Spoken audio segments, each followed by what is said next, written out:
9월 8일 수요일입니다. 가상자산 시황 분석 및 뉴스를 전달하는 블록체인입니다. 주요 시황 단신입니다. 농협은행이 가상자산 거래소 2, 3위인 빗썸과 코인원의 실명계좌 제공 계약을 8일 확정했습니다.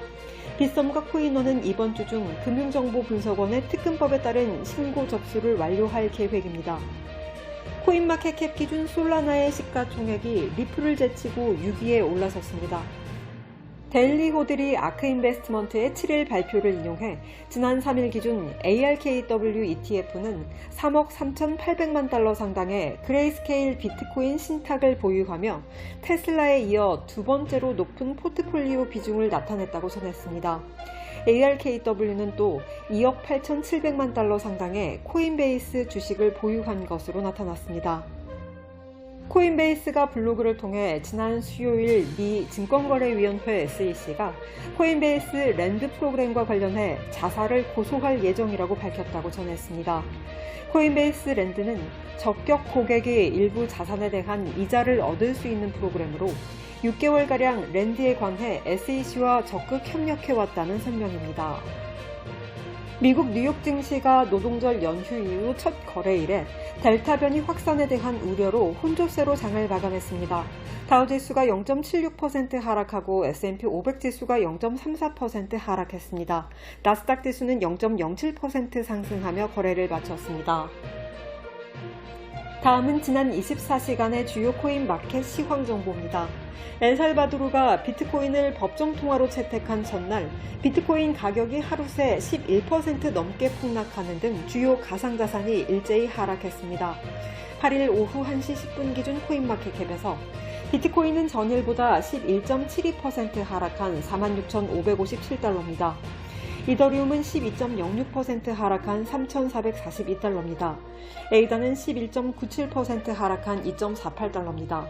리플은 18.93% 하락한 1.11달러입니다. 솔라나는 2.41% 하락한 172달러입니다. 도지코인은 15.85% 하락한 0.2566달러입니다. 비트코인 캐시는 13.08% 하락한 673달러입니다. 다음은 주요 뉴스입니다. 엘살바도르 정부는 현지 시간 7일 세계에서 처음으로 비트코인을 법정 통화로 채택했습니다. 맥도날드 등 일반 소매점에서 비트코인 결제를 지원하기로 했습니다.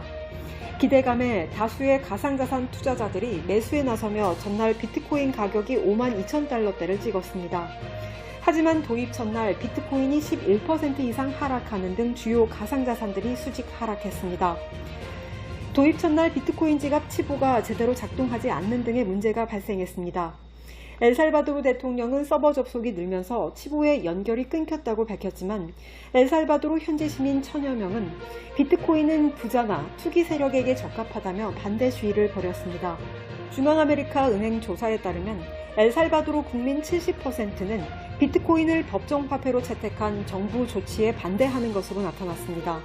또 상당수 국민들은 디지털 화폐 사용법을 제대로 알지 못한다고 응답했습니다. 하지만 엘살바도르 정부는 이번 조치를 계기로 전통적인 금융 서비스에 접근하지 못하는 국민들이 혜택을 받을 수 있을 것으로 기대하고 있습니다. 엘살바도르는 200대의 비트코인 ATM을 설치하고 400개의 비트코인을 매수했습니다. 나이프 부켈레 엘살바도르 대통령은 비트코인 가격이 폭락하자 이를 저가 매수의 기회로 이용해 150BTC를 추가 매수했다고 밝혔습니다. 이로써 현재 총 550BTC, 약 298억 원 상당의 비트코인을 보유하고 있다고 덧붙였습니다. 다음 뉴스입니다.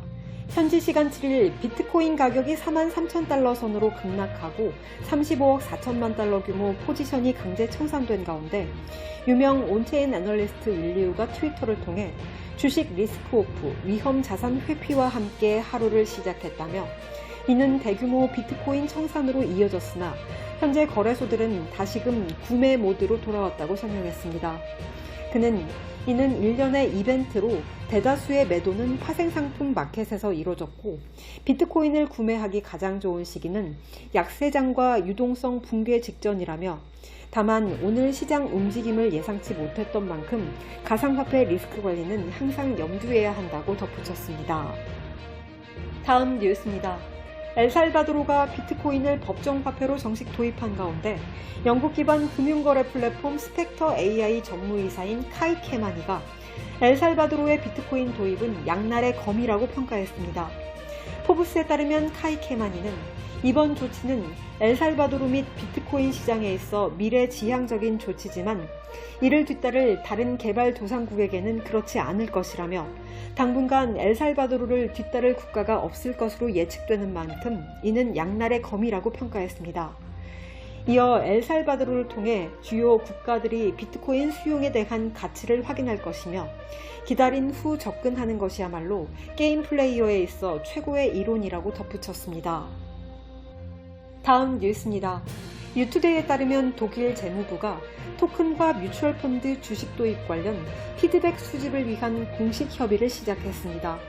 피드백 수집은 10월 1일까지 진행됩니다.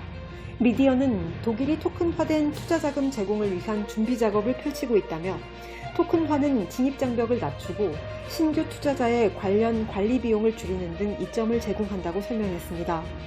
한편 8월 초 독일은 기관 투자 펀드인 스페셜 펀드가 운용자산의 20%를 가상화폐에 할당할 수 있는 법안이 발효됐습니다. 마지막 뉴스입니다. 마이클 소넨샤인 그레이스케일 CEO가 CNBC와의 인터뷰에서 비트코인 현물 ETF는 선물 ETF와 함께 승인돼야 한다고 주장했습니다. 최근 SEC가 비트코인 선물 ETF를 먼저 승인할 전망이 나오는 가운데 소넨샤인은 게리 겐슬러 SEC 의장은 과거 그들이 겪었던 모종의 문제들 때문에 비트코인 현물 ETF보다 선물 ETF를 선호하는 듯하다고 말했습니다. 그러면서 현물보다 선물 ETF를 먼저 승인하는 것은 근시안적이고 SEC는 투자자들을 보호하기 위해 존재한다며 현물 ETF는 비용이나 보호 관점에서 투자자들에게 더 이롭다고 덧붙였습니다. 이상으로 9월 8일 블록체인을 마칩니다.